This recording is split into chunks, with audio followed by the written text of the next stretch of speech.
Ramli SE yang merupakan Wakil Ketua DPRK Aceh Barat melaporkan Direktur PT Mitra Pelabuhan Mandiri atas nama Arisa Yunanda ke Polres setempat dikarenakan Ramli SE menilai pelapor telah melakukan dugaan pencemaran nama baik melalui beberapa media pemberitaan.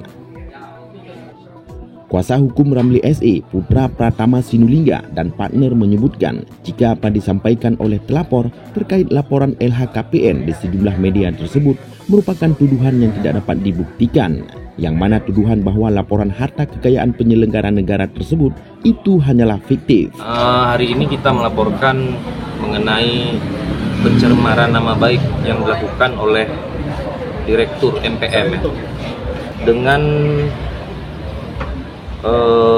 melakukan pencemaran melalui media sosial atau pemberitaan di media yang menyatakan bahwa menuduh klien kita Pak Ramli telah LHKPN-nya itu fiktif, padahal itu tidak mampu dia buktikan, dan menuduh mempunyai lahan sawit yang tidak dibayarkan pajaknya. Atas dasar itu, pengacara Putra Pratama Sinulinga melaporkan perkara tersebut kepada Polres Aceh Barat untuk ditindaklanjuti sebagaimana mestinya.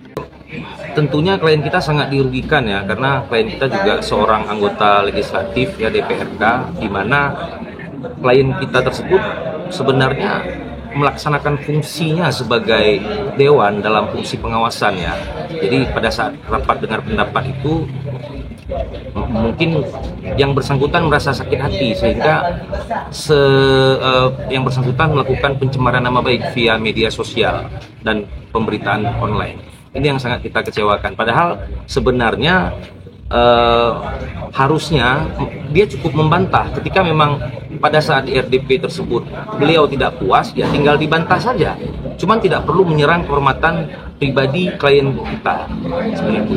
Putra Pratama Sinulinga berharap kepada penyidik Polres Aceh Barat agar melakukan penyelidikan serius terhadap perkara tersebut, yang mana menurutnya jika perkara ini tidak diproses sebagaimana mestinya, ke depan akan ada anggota dewan lainnya yang tidak berani bersuara terhadap apapun yang merugikan negara. Kalau ada, mungkin kami tidak akan membuat laporan karena itu tidak benar, makanya kita akan membuat laporan. Biarlah harapan kita kepada penyidik Polres Aceh Barat agar benar-benar melakukan penyidikan yang serius terhadap persoalan ini, karena ini akan menjadi presiden yang buruk ketika ini tidak dilakukan dengan baik dan sungguh-sungguh, karena ini menyangkut harkat dan martabat kehormatan anggota legislatif ya, dimana ke depan kalau ada seperti ini ya anggota dewan yang lain tidak akan berani bersuara terhadap apapun yang merugikan daerah, nama daerah. Nah ini dan merugikan negara dengan laporan harta kekayaan penyelenggara negara melalui fiktif, palsu dan tidak benar, sudah menjadi rahasia kekayaan umum. Kebun beliau cukup luas.